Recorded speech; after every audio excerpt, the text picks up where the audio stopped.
Before we begin, a warning. The following video covers one of the most recent mass shootings in the United States, the September 2025 church massacre in Grand Blanc, Michigan. The details are graphic, disturbing, and may not be suitable for all audiences. Viewer discretion is strongly advised. This is not a story from decades ago. This case is fresh, unfolding, and painfully real. Families are still grieving. A community is still healing. And America is once again left searching for answers. With that in mind, we tell this story with respect, accuracy, and a reminder. These are not just headlines. These were real people.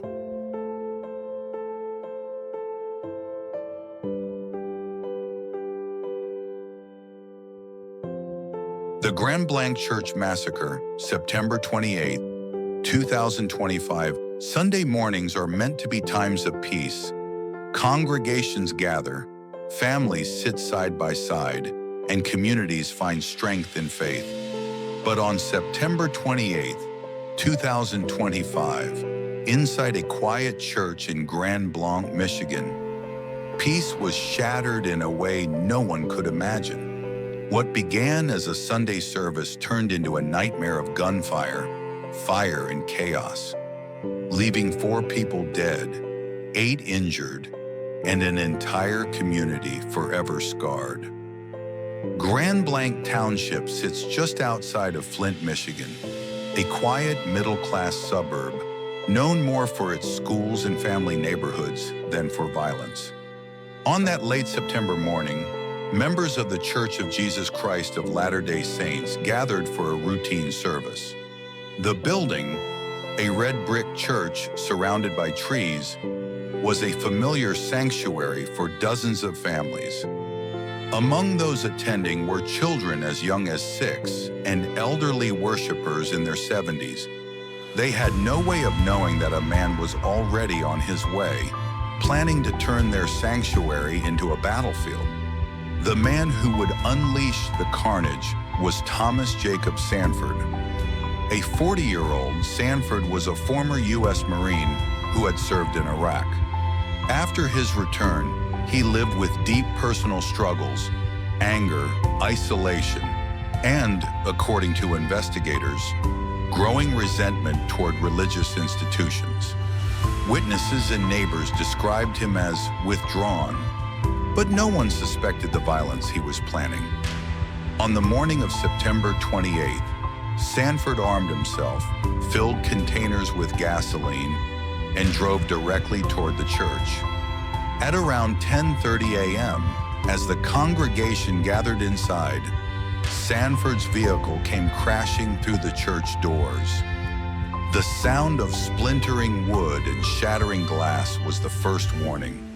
Panic erupted instantly. Before anyone could react, Sanford stepped out of the wreckage armed with a firearm.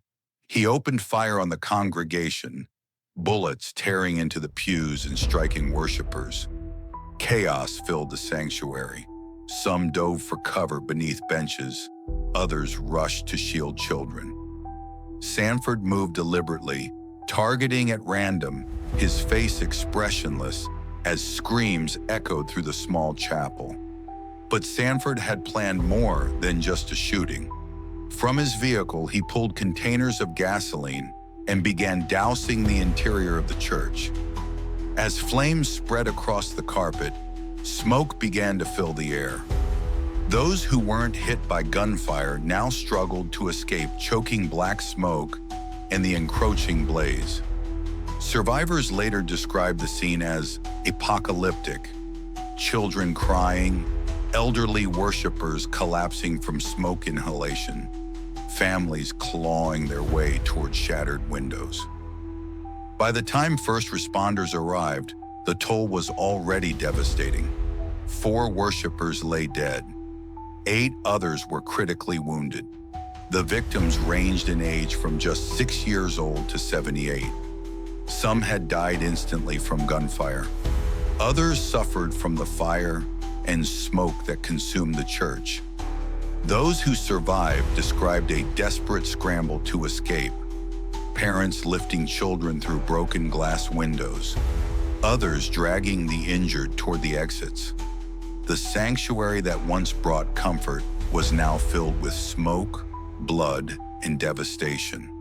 When police confronted Sanford outside the church, he refused to surrender. An exchange of gunfire followed. Sanford was shot and killed by law enforcement at the scene.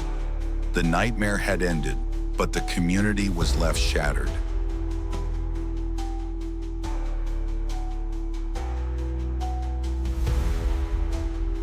The flames were out. The gunfire had stopped. But for the people of Grand Blanc, Michigan, the nightmare was only beginning. Survivors staggered into the sunlight, coughing, crying, and covered in blood and soot. Inside the church, firefighters uncovered a scene of devastation. 4 lives lost, 8 more clinging to survival, and a community torn apart by violence. In the days following the attack, survivors gave harrowing testimonies of what they endured inside the church. One mother described shielding her 2 young children under a pew as Sanford fired indiscriminately above them. "I just kept whispering, 'Don't breathe, don't move,'" she recalled.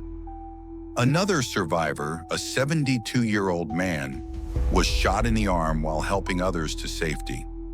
Despite his wound, he continued dragging people toward the exit until he collapsed. A 10-year-old girl, one of the youngest survivors, told reporters she remembered the church filling with smoke. "It was hard to breathe. I thought we were all going to die." These stories painted a picture of unimaginable fear and incredible courage. Police and firefighters arrived within minutes of the first emergency call. They rushed into a burning, smoke-filled sanctuary, searching desperately for survivors. Officers carried children out through shattered windows. Firefighters smashed through flaming debris to reach the wounded. One paramedic later described the scene as like a war zone. The speed of their response saved lives. But for 4 worshipers, it was already too late. The 4 victims were quickly identified, their names etched into the heart of the community. Margaret Pierce, 68, a grandmother who had attended the church for over 30 years. Daniel Ruiz, 42, a father of 3, known for his volunteer work in the congregation. Emily Hart, 27, a teacher and youth leader, beloved by children at the church. Joshua Miller, 6, the youngest victim, remembered for his boundless energy and bright smile. Their loss was immeasurable. Vigils were held across Grand Blanc, candles lit against the night as hundreds gathered to pray, grieve, and demand answers. Almost immediately, investigators began piecing together Sanford's background.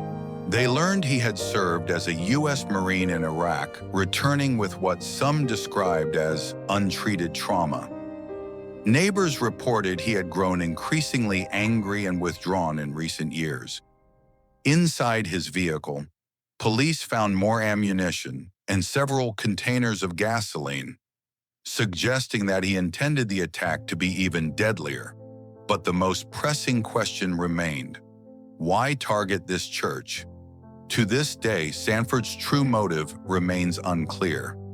Some investigators believe he harbored resentment toward religion in general, a bitterness that festered after years of personal struggles. Others suggested he specifically targeted the Church of Jesus Christ of Latter-day Saints due to past interactions with its members.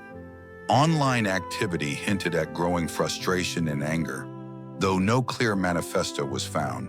Whatever the reason, one fact is undeniable: the attack was planned. Sanford chose the church, the day, and the time, maximizing the number of people inside. This was not a random outburst. It was calculated, cold, and deliberate. The Grand Blanc Massacre shocked the nation. President and state leaders condemned the attack, offering condolences to the victims and pledging support for the community. But beyond grief came renewed debate about gun violence, about mental health support for veterans, and about the vulnerability of houses of worship across America. For many, the image of a quiet suburban church in flames became a symbol of how violence can strike anywhere, at any time. In the months following the attack, survivors faced a long road of recovery. Some still carried physical wounds, scars from bullets and burns. Others carried invisible ones, nightmares, flashbacks, and survivor's guilt. One survivor admitted, "Every time I hear a car backfire, I drop to the ground. I can't step into a church without panic taking over." For the children who lived through it, the trauma may last a lifetime. Counselors and trauma specialists were brought in to help, but many questions remain unanswered, and the scars run deep. The flames have long been extinguished. The crime scene tape has been removed, but the scars of the Grand Blanc Church Massacre remain. Survivors, families, and the wider community are left to rebuild lives torn apart on that Sunday morning, even as the haunting question of why lingers in the air. The Church of Jesus Christ of Latter-day Saints in Grand Blanc was more than just a building. It was a gathering place for weddings, baptisms, potlucks, and Sunday services. After the attack, its charred remains became a painful reminder of what had been lost. For months, the church stood boarded up and silent, a symbol of both tragedy and resilience.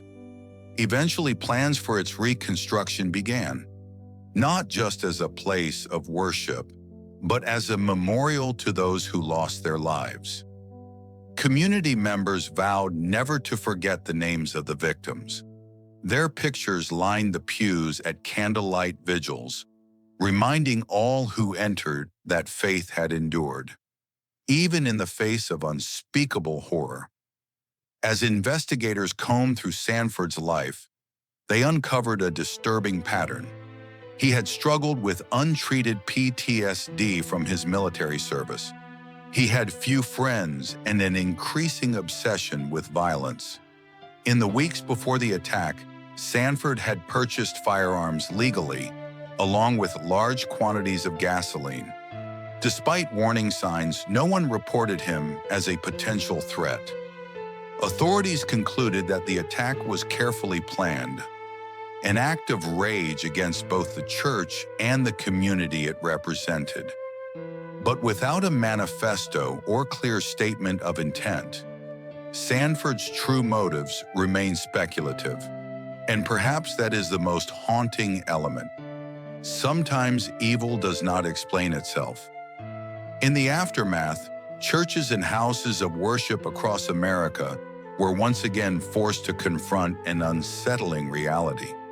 Sanctuaries, once symbols of safety, had become soft targets. The Grand Blanc Massacre reignited debate over security at religious institutions. Should churches have armed guards? Should congregations undergo active shooter training? While some congregations embraced increased security, others worried about what it meant for the spirit of worship. The balance between faith and fear became yet another wound the nation struggled to heal. Perhaps the most powerful lessons come not from policymakers or police reports, but from the voices of those who survived. One survivor still recovering from burns said, "I used to wonder why I lived and others didn't. Now I tell myself, maybe I live so I can tell their stories." Another added, "We can't let this define us. We have to be more than what he tried to take away." Their words became a rallying cry for healing, not just in Grand Blanc, but across communities who saw themselves in the tragedy. The Grand Blanc Church Massacre joins a grim list of American mass shootings: Columbine, Sandy Hook, Charleston, Sutherland Springs, Uvalde, Lewiston. Each one unique, each one devastating, yet all linked by a common thread. Lives stolen, families shattered, communities changed forever. And like those before it, Grand Blanc left echoes that will not fade. The sound of gunfire inside a sanctuary, the sight of flames devouring a house of God, the silence of voices that will never sing hymns again. On September 28, 2025, in Grand Blanc, Michigan, violence shattered a place of peace. 4 lives were lost, 8 more forever changed, and an entire community scarred. The motives may never be fully known, but what is known is this: in the face of terror, people protected one another. Strangers became heroes. Faith refused to die. The Grand Blanc Church Massacre is a reminder of both humanity's capacity for cruelty and its power for resilience. Evil may walk among us, but so too does courage. And though the walls of a church can burn, the spirit of those inside cannot be destroyed. Grand Blanc will not be forgotten.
Taking the world, you'll see.